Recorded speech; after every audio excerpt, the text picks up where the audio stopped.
In the summer of 1946, a vast assembly of warships gathered in the calm waters of Bikini Atoll,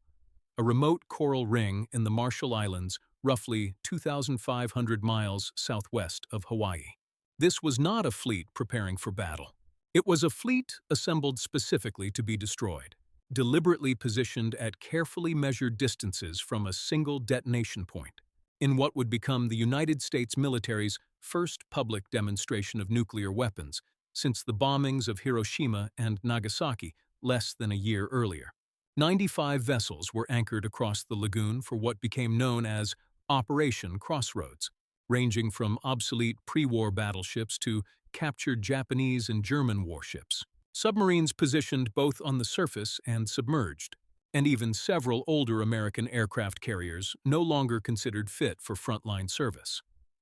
The purpose of the operation extended well beyond simple weapons testing. With the Second World War concluded and the United States Navy facing an uncertain post-war future, military planners and political leaders alike wanted precise, empirical answers to a question of enormous strategic consequence. Could naval warships, some of the most heavily armored and structurally resilient machines ever built, survive proximity to an atomic detonation? And if so, at what distance did survivability become possible? The vessels selected for the test included the former Japanese battleship Nagato, the German heavy cruiser Prince Eugen, and the American battleships Nevada and New York, alongside dozens of destroyers, submarines, and support vessels. A graveyard fleet drawn from 3 different navies, assembled in the same lagoon to answer a single question none of their original builders could have imagined. Operation Crossroads consisted of 2 separate detonations, each designed to test a different delivery method and each producing dramatically different results for the assembled fleet. The first test, codenamed Able, detonated on July 1, 1946, was an airburst device dropped from a B-29 bomber and exploded approximately 520 feet above the lagoon. Despite extensive advanced calculation, the bomb missed its intended aim point by nearly half a mile, a targeting error that spared several ships that had been specifically positioned at what planners believed would be the point of maximum destruction. 5 vessels were sunk outright by the Able test, including 2 Japanese destroyers and a submarine, while many others closer to the intended aim point, but spared by the targeting error, sustained comparatively survivable damage.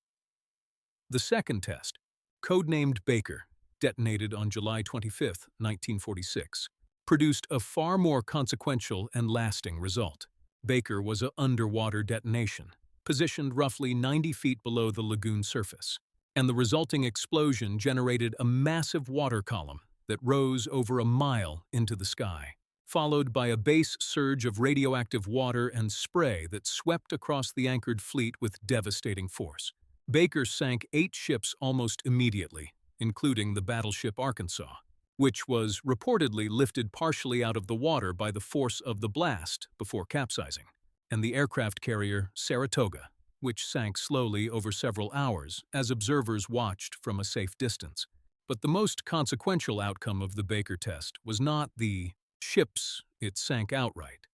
It was the radioactive contamination it left behind on every vessel that remained afloat. In the immediate aftermath of the Baker test, decontamination crews boarded the surviving ships expecting a straightforward, if unpleasant, cleaning operation involving scrub brushes, seawater, and standard naval maintenance procedures. What they encountered instead was a problem that 1946-era radiological science was fundamentally unprepared to solve. The base surge from the underwater detonation had deposited radioactive fission products directly into the metal structure of the ships themselves, contaminating paint, embedding in rust and corrosion, and in some cases becoming chemically bonded to the steel hull plating in ways that no amount of scrubbing could fully remove. Sailors assigned to decontamination duty worked for weeks using fire hoses, sandblasting equipment, and manual scrubbing, often with minimal protective equipment by modern standards,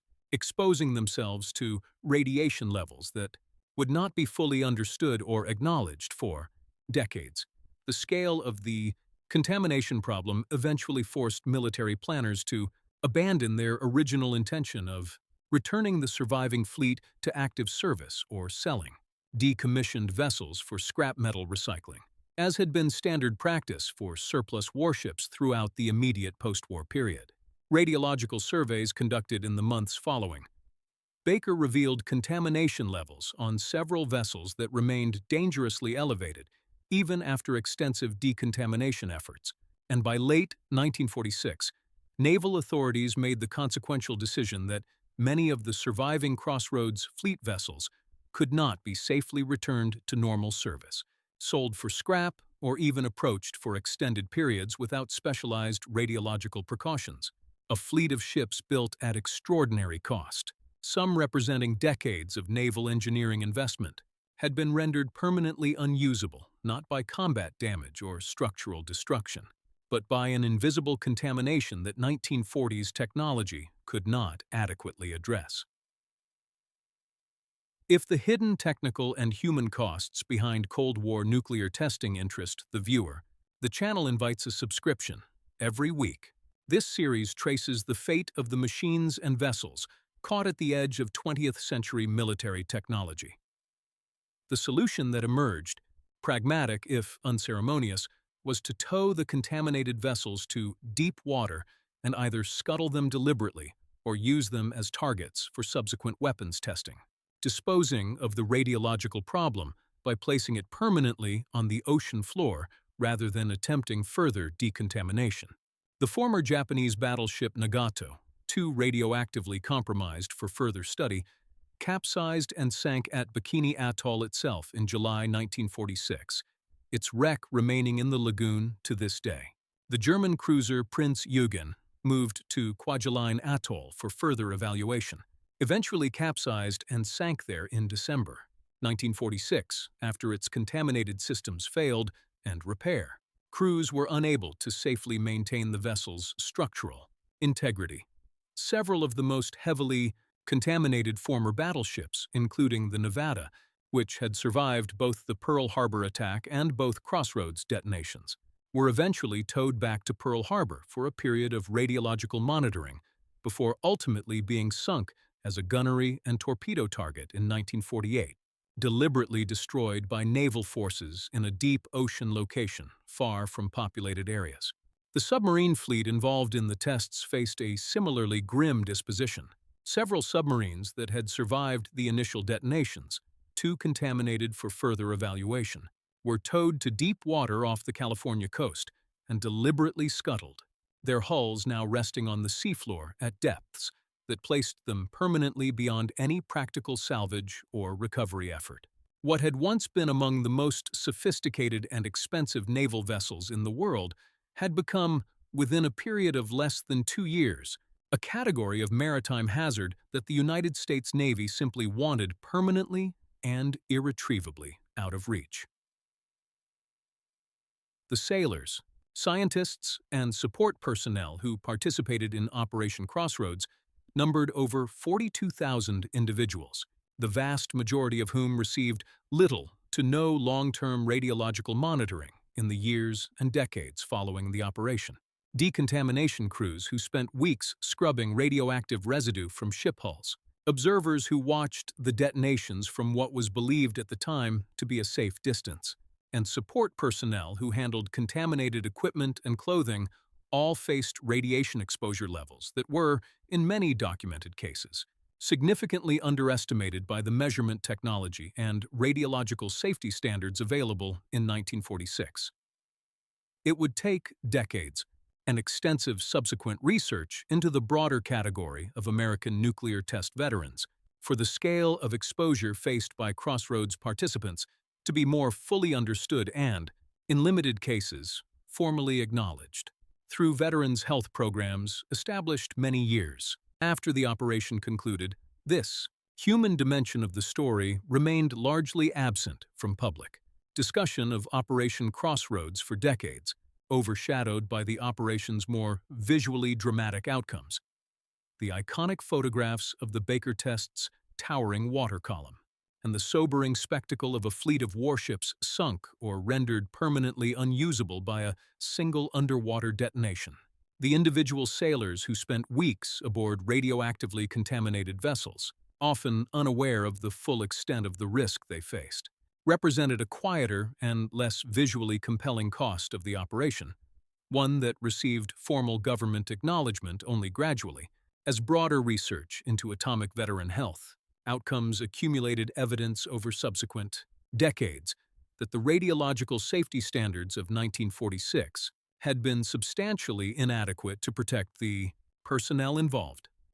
Today, the wrecks scattered by Operation Crossroads and its aftermath constitute one of the most historically significant and technically challenging underwater archaeological sites in the Pacific. The lagoon at Bikini Atoll, largely uninhabited since the atoll's original residents were relocated prior to the 1946 tests and never permanently resettled due to lingering contamination concerns, has become an unlikely destination for specialized technical diving expeditions, with the sunken Nagato and the American aircraft carrier Saratoga among the most frequently visited wreck sites by divers qualified for the depths and radiological conditions involved. Radiological surveys conducted in recent decades have found that residual radiation levels at most Bikini Atoll wreck sites have decreased substantially since 1946, though the atoll's broader environmental contamination, resulting primarily from subsequent and far larger thermonuclear tests conducted at Bikini in the 1950s,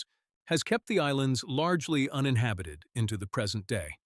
The Saratoga, sitting largely intact in roughly 180 feet of water, remains one of the largest and most complete sunken aircraft carrier wrecks accessible to divers anywhere in the world. Its flight deck, aircraft elevators, and control tower still recognizable more than 7 decades after it slipped beneath the lagoon surface. The scuttled submarines off the California coast, by contrast, rest at depths that place them beyond the reach of all but the most specialized deep-water research expeditions, their locations documented in naval records but rarely visited or surveyed. Together, these scattered vessels form an unusual category of historical wreck.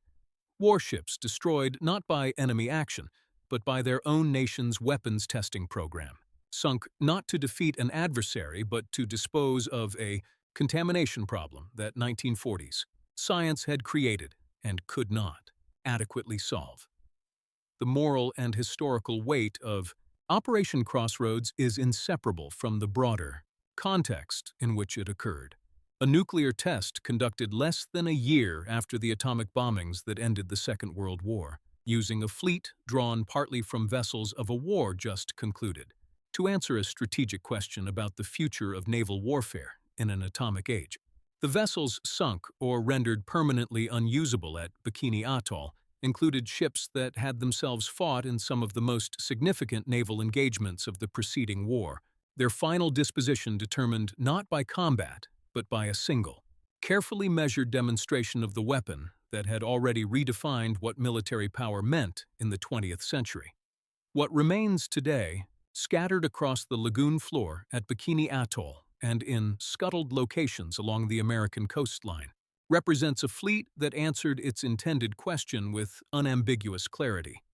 Naval vessels, however heavily armored, could not be made to survive proximity to an atomic detonation, and the contamination such a detonation left behind proved, in many cases, more permanently destructive than the blast itself. The sailors who scrubbed those decks, the scientists who measured the results, and the ships that ultimately settled onto the ocean floor together constituted a singular and largely forgotten chapter of the early atomic age, one where the weapon's most lasting damage was not the explosion the world could see, but the invisible radiological legacy that no ship, however well built, could simply be cleaned of.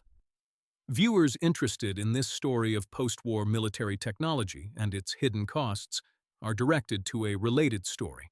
the systematic disposal of Britain's Lancaster bomber fleet in the years following the Second World War. Thanks for watching.